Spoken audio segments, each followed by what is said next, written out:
నేను మీ మన్యం ప్రజా గాయకుడు డాక్టర్ బిబి సత్యనారాయణ. ఇది మన్యం గాయకుడి మాట కాదు, పాడేరు రోడ్డు సమస్య వల్ల గాయపడిన ఓ గాయకుడి మాట.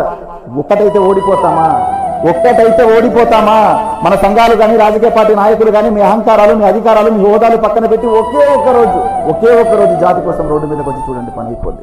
అరే ఇదేమైనా అమరావతి నిర్మాణమా, లేదంటే పోలవరం ప్రాజెక్ట్? రోడ్డు విస్తరణ అబ్బా, ఇది డెవలప్మెంట్ ఒక భాగం. ఈ రోడ్డు విస్తరణ అనేది ఒక వ్యక్తి సమస్య కాదు, నిన్నటి వరకు ఒక వ్యవస్థ సమస్య. కానీ ఈ రోజు గిరిజనుడికి, గిరిజనేతరుడికి జరుగుతున్నటువంటి అంతర్యుద్ధం. ఓడిపోదామా? ఎదవలం అయిపోదామా? అరే గిరిజనుడికి, గిరిజనేతరుడికి ఎందుకు పగ ఉంటుంది? బ్రతకండ్ర బాబు అని హక్కున చేర్చుకొని వీరిని ఆదరించడమే మనం చేసింది తప్ప, ఈ రోజు వీళ్ళ వ్యాపారాలు పాడైపోవాలనో, వీళ్ళు మేడలు కూల్చేయాలనో, లేదంటే వీళ్ళు శాశ్వతంగా మన్యం విడిచి వెళ్ళిపోవాలనో మన పోరాటం కాదు కదా. అరే బాబు డెవలప్మెంట్ అడ్డుకోవద్దు అంటున్నావు, కానీ వీళ్ళు ఈ ట్రాఫిక్ వల్ల యాక్సిడెంట్లు అయి కాళ్ళు చేతులు పోయినా పర్వాలేదు, 108 లాంటి వాహనాలకు ట్రాఫిక్ వల్ల దారి దొరకక ప్రాణాలు పోయినా పర్వాలేదు, మా వ్యాపారాలే ముఖ్యమని మీరు అంటున్నారే.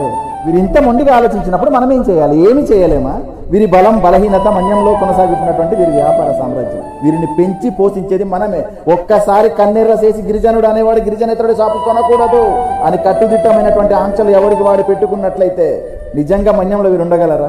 ప్రస్తుతం మన పాడేరు ఎమ్మెల్యే గారు చాలా క్లియర్ గా ఉన్నారు. రోడ్డు విస్తరణ జరగాలి అని పట్టు కూర్చున్నారు. అదే ఆయనకి ఇంకొకటి తోడైతే, ఆ ఇద్దరికి ముగ్గురు అయితే, ఆ ముగ్గురు 30 అయితే, 30 300 అయితే, 300 3000 అయితే, 3000 3 లక్షలు అయితే ప్రభుత్వాలు దిగిరావా, లేదంటే ఐఏఎస్ అధికారులు అమ్ముడుపోగలరా?